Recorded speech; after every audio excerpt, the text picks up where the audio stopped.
Welcome to Sleep Tight Stories.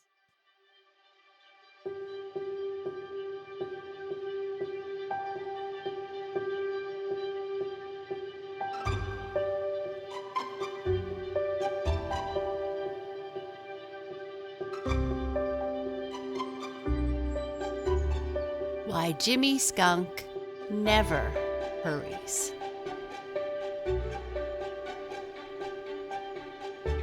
The merry little breezes of Old Mother West Wind had just been released from the big bag in which she carries them every night to their home behind the purple hills, and every morning brings them back into the green meadows to romp and play all day.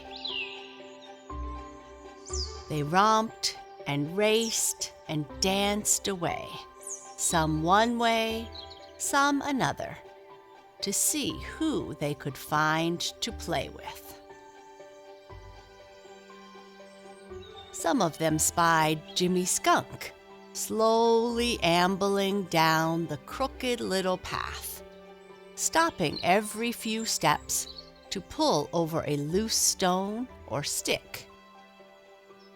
They knew what he was doing that for. They knew that he was looking for fat beetles for his breakfast. They danced over to him and formed a ring around him while they sang, "Who is it never, never hurries? Who is it never, never worries? Who is it does just what he pleases, just like us merry little breezes? Jimmy Skunk! Jimmy Skunk!" Now, not so far away but that he could hear them, sat Peter Rabbit, just finishing his breakfast in a sweet clover patch. He sat up very straight so he could hear better. Of course, some of the little merry breezes saw him right away. They left Jimmy to come over and dance in a circle around Peter, for Peter is a great favorite of theirs.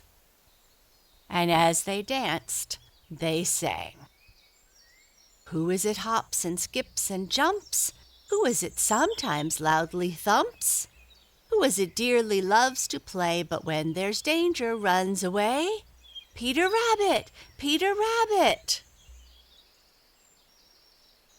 Peter grinned good-naturedly. He is quite used to being laughed at for always running away, and he didn't mind at all. "When danger's near, who runs away will live to run another day," replied Peter promptly, and then he began the maddest kind of a frolic with the merry little breezes until they were all quite tired out and ready for a good rest. "I wish," said Peter as he stretched himself out in the middle of the patch of sweet clover, "that you would tell me why it is that Jimmy Skunk never hurries." "And we wish that you would tell us the same thing," cried one of the merry little breezes. "But I can't," protested Peter. "Everyone else seems to hurry at times anyways, but Jimmy never does. He says that it's a waste of energy, whatever that means." "I tell you what, let's go over to the Smiling Pool and ask Grandfather Frog about it. He'll be sure to know," spoke up one of the merry little breezes. "All right," replied Peter, hopping to his feet, "but you'll have to ask him. I've asked him for so many stories that I don't dare ask for another right away, for fear that he will say I am a nuisance." So it was agreed that the merry little breezes should ask Grandfather Frog why it is that Jimmy Skunk never hurries, and that Peter should keep out of sight until Grandfather Frog had started the story, for they were sure that there would be a story. Away they all hurried to the Smiling Pool. The Merry Little Breezes raced so hard that they were quite out of breath when they burst through the bulrushes and surrounded Grandfather Frog as he sat on his big green lily pad. "Oh, Grandfather Frog, why is it that Jimmy Skunk never hurries?" they panted. "Ribbit," replied Grandfather Frog in his deepest, gruffest voice. "Ribbit. Probably because he has learned better." "Oh," said one of the Merry Little Breezes in a rather faint, disappointed sort of voice. Just then he spied a fat, foolish green fly and blew it right over to Grandfather Frog, who snapped it up in a flash. Right away, all the Merry Little Breezes began to hunt for foolish green flies and blow them over to Grandfather Frog until he didn't have any room for another one inside his white and yellow waistcoat. Indeed, the legs of the last one he tried to swallow stuck out of one corner of his big mouth. "Ribbit," said Grandfather Frog, trying very hard to get those legs out of sight. "Ribbit, I always like to do something for those who do something for me. And I suppose now that I ought to tell you why it is that Jimmy Skunk never hurries. I would if Peter Rabbit were here. If I tell you the story, Peter will be sure to hear of it, and then he will give me no peace until I tell him. And I don't like to tell stories twice." "But he is here!" cried one of the Little Breezes. "He's right over there, behind that little clump of grass." "I thought he wasn't very far away," grunted Grandfather Frog with a twinkle in his great googly eyes. Peter crept out of his hiding place looking rather silly. Then the Merry Little Breezes settled themselves on the lily pads in a big circle around Grandfather Frog, and Peter sat down as close to the edge of the bank of the Smiling Pool as he dared to get. After what seemed to them a very long time, Grandfather Frog swallowed the legs of the last foolish green fly, opened his mouth, and began. "Of course, you all know that long, long ago when the world was young, things were very different from what they are now. Very different indeed. The great, ever so great-grandfather of Jimmy Skunk was slimmer and trimmer than Jimmy is. He was more like his cousins, Mr. Weasel and Mr. Mink. He was just as quick-moving as they were. Yes, Sir Mr. Skunk was very lively on his feet. He had to be to keep out of the way of his big neighbors, for in those days he didn't have any means of protecting himself as Jimmy has now. He was dressed all in black.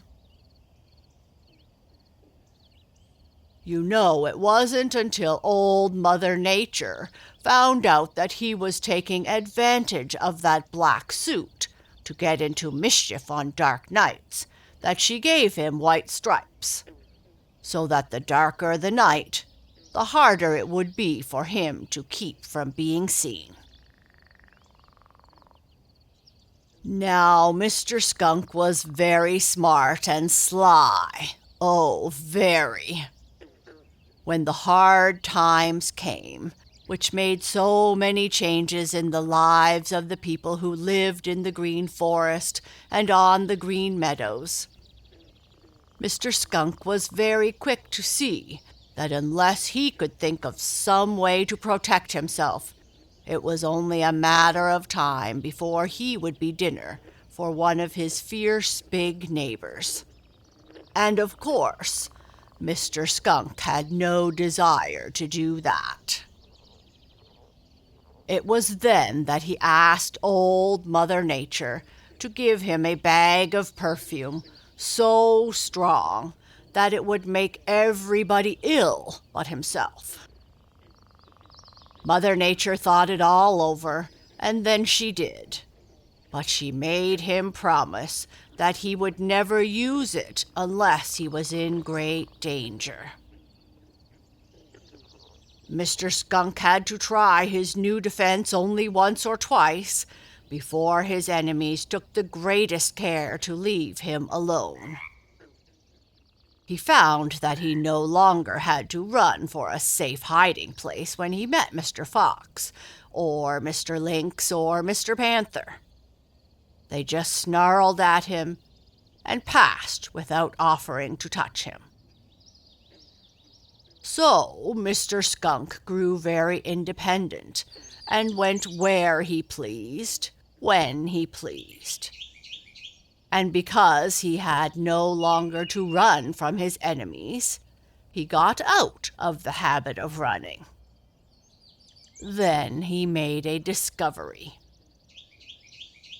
He watched those of his neighbors who were forever hurrying about, looking for food, hurrying because each was fearful that his neighbor would get more than he. It wasn't long before Mr. Skunk saw that in their hurry they overlooked a great deal. In fact, just by following after them slowly, he found all he wanted to eat. So Mr. Skunk began to grow fat. His neighbors, who were having to work hard to make a living, grew jealous and said unkind things about him, and hinted that he must be stealing, or how could he have so much to eat? But Mr. Skunk didn't mind. He went right on about his business. He never worried because, he feared nobody. And he never hurried because he found that it paid best to go slowly. In that way, he never missed any of the good things that his hurrying, worrying neighbors did. So he grew fatter and fatter, while others grew thinner. After a while, he almost forgot how to run. Being fat and never hurrying or worrying made him good-natured. He kept right on minding his own business and never meddling in the affairs of others, so that by and by his neighbors began to respect him. Of course, he taught his children to do as he did, and they taught their children. And so, ever since that long ago day when the world was young, that little bag of perfume has been handed down in the skunk family, and none of them has ever been afraid. Now you know why Jimmy Skunk, whom you all know is so independent, never hurries. Thank you, Grandfather Frog, cried the Merry Little Breezes. When you want some more silly green flies, just let us know and we'll get them for you. Ribbit, what are you looking so thoughtful for, Peter Rabbit? Demanded Grandfather Frog. I was just wishing that I had a... began Peter, and then suddenly he made a face. No, I don't, he declared. I guess I'd better be getting home to the dear old briar patch. Mrs. Peter probably thinks something has happened to me. And away he went. Hippity, hippity, hop.